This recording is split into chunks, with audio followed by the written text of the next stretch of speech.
उसैर बिन जाबिर ने बयान किया कि कूफा में एक मुहद्दिस थे जो हमारे सामने अहदीस बयान करते थे। जब वो हदीसें बयान करके फारिग होते तो लोग मुंतशिर हो जाते थे, मगर चंद आदमी अपनी जगह पर बैठे रहते और उनमें एक ऐसा शख्स भी था जो बड़ी अजीबो गरीब बातें करता था। वैसी बातें मुझको किसी जबान से सुनने का मौका नहीं मिला था, चुनांचा मैं उसके पास भी जाकर बैठ जाया करता था। एक दिन मैंने उस शख्स को उसकी जगह पर नहीं पाया तो अपने साथियों से पूछा कि क्या तुम में कोई शख्स उस आदमी को भी जानता है जो यहाँ हमारे पास बैठा करता था और बड़ी अजीबोगरीब बातें करता था। एक शख्स बोला कि हाँ, मैं उस आदमी को जानता हूँ। मैंने कहा क्या तुम मुझे उसके घर ले जा सकते हो? लिहाजा मैं उस शख्स के साथ हो लिया और उस शख्स के हुजरे पर पहुंचकर दरवाजा खटखटाया। वो बाहर निकला तो मैंने पूछा कि मेरे भाई, हमारे दरमियान मौजूद रहने से किस चीज ने तुम्हें बाज रखा? उसने जवाब दिया, उरियानियत ने, यानी मेरे पास इतने कपड़े नहीं हैं जिससे मैं अपने जिस्म और सतर को पूरी तरह छुपाए रखूं और इसी वजह से तुम लोगों के दरमियान आने से बच रहा हूं। लिहाजा मैंने अपनी चादर उस आदमी को दे दी और कहा कि इसे ले लो और ये चादर ओढ़ लो। वो शख्स कौन था? अस्हाबे रसूल से उसका क्या ताल्लुक था? और नबी सल्लल्लाहु अलैहि वसल्लम ने उस आदमी के मुतालिक ऐसा क्या फरमा दिया था कि सहाबा उसकी तलाश करने लगे थे? इस वीडियो में हम इन हकाइक से पर्दा उठाएंगे। अस्हाबे रसूल की शख्सियत इस्लाम में निहायत ही बुलंद तर और मुनफरिद हैसियत रखती है, जिन्होंने दीन के खातिर कुर्बानियाँ दी और अल्लाह और उसके रसूल की मोहब्बत में अजियत उठाकर इस्लाम की सरबुलंदी के खातिर अपनी ज़िंदगी कुर्बान कर दी। ये वो लोग थे जिन्होंने नबी की सोहबत पाई और आपके साथ ज़िंदगी बसर की, जिहाद किया, हिजरत की, यहाँ तक कि नबी सल्लल्लाहु अलैहि वसल्लम की मोहब्बत में इस दुनिया से रुखसत हो गए। लेकिन उन असहाब में एक शख्स ऐसा भी है जिन्हें मोहम्मद सल्लल्लाहु अलैहि वसल्लम का साथ और सोहबत नसीब ना हो सका। इसके बावजूद वो आप सल्लल्लाहु अलैहि वसल्लम की मोहब्बत और अकीदत में दीगर असहाब से कुछ कम न था और खुद नबी ने उस शख्स की इतनी फजीलत बयान की कि सहाबा इकराम को उन पर रश्क आ गया। उस अजीम मकाम व मंजिलत पर फायज शख्स का नाम अवेस बिन आमिर करनी था, जिनका ताल्लुक यमन के करन कबीले से था।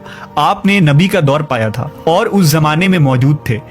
इस्लाम जब यमन की सरजमीन तक पहुंचा तो अवेस करनी ने इस सच्चे दीन को कबूल कर लिया। उलमा व मुहद्दिसीन ने अवेस करनी को ताबईन में शुमार किया है और तमाम ताबईन का इमाम और सरदार करार दिया है। इमाम हाकिम ने एक हदीस नकल की कि रसूल अल्लाह सल्लल्लाहु अलैहि वसल्लम ने फरमाया, तुम्हारे पास यमन के हलीफ कबाइल के साथ अवेस बिन आमिर आएगा। उसका ताल्लुक करन कबीले की शाख मुराद से होगा। उसे बर्फ की बीमारी लाहक थी जो कि खत्म हो चुकी है और सिर्फ 1 दिरहम के बराबर बाकी है। वो अपनी वालिदा के साथ निहायत ही नेक सलूक करता है। अगर वो अल्लाह पर कसम भी डाल दे तो अल्लाह उसकी कसम पूरी फरमा देगा। लिहाजा अगर तुम उससे अपने लिए इस्तिग़फ़ार करवा सको तो जरूर करवाना।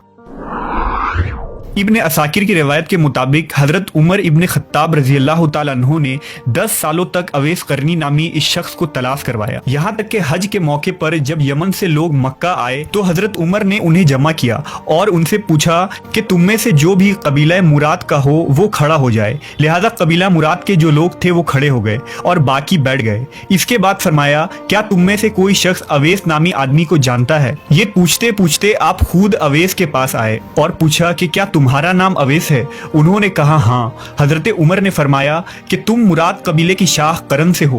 उन्होंने कहा हाँ। हजरत उमर ने पूछा कि क्या तुम्हें बर्स था?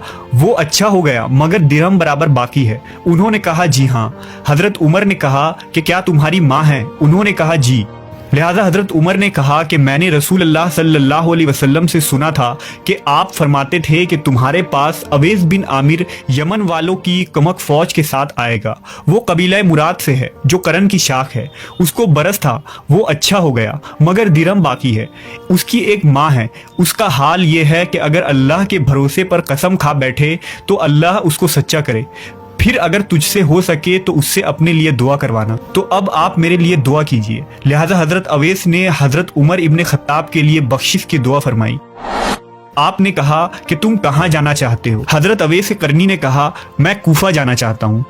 हजरत उमर ने फरमाया कि मैं आपको कूफा के हाकिम के नाम एक खत लिख दूं। हजरत अवेस ने फरमाया कि मुझे गरीबों और खाकसारों में रहना अच्छा लगता है। हजरत अवेस करनी निहायत ही जाहिद और मुत्तकी शख्स थे।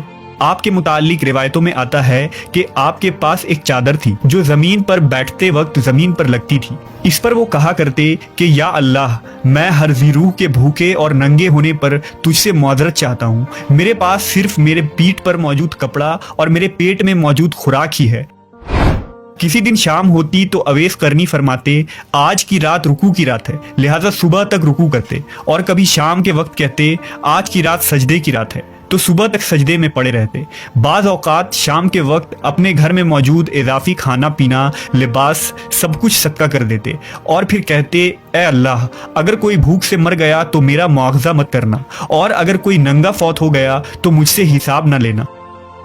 دراصل آپ کی نابینا والدہ کی دیکھ بھال اور خدمت کی وجہ سے اویس قرنی نبی صلی اللہ علیہ وسلم کی خدمت میں مدینہ نہ پہنچ سکے، لیکن غیبی طور سے اللہ نے نبی کو ان کی خبر پہنچائی۔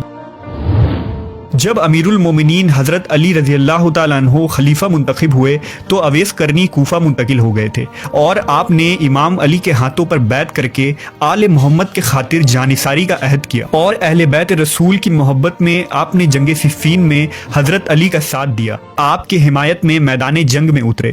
سن 37 ہجری میں جنگ صفین میں آپ کی شہادت ہوئی۔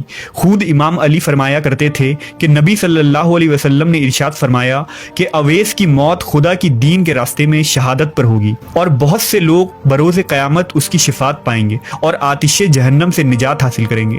صوفیوں کے نزدیک حضرت اویس قرنی کا ایک خاص مقام و منزلت ہے۔ آپ کی شخصیت اور کردار صوفیوں کے سلوک اور تصوف کے عین مطابق ہے۔ اہل صوفیہ میں اویسیہ نامی ایک گروہ بھی موجود ہے جو حضرت اویس قرنی کو اپنا روحانی امام تسلیم کرتے ہیں۔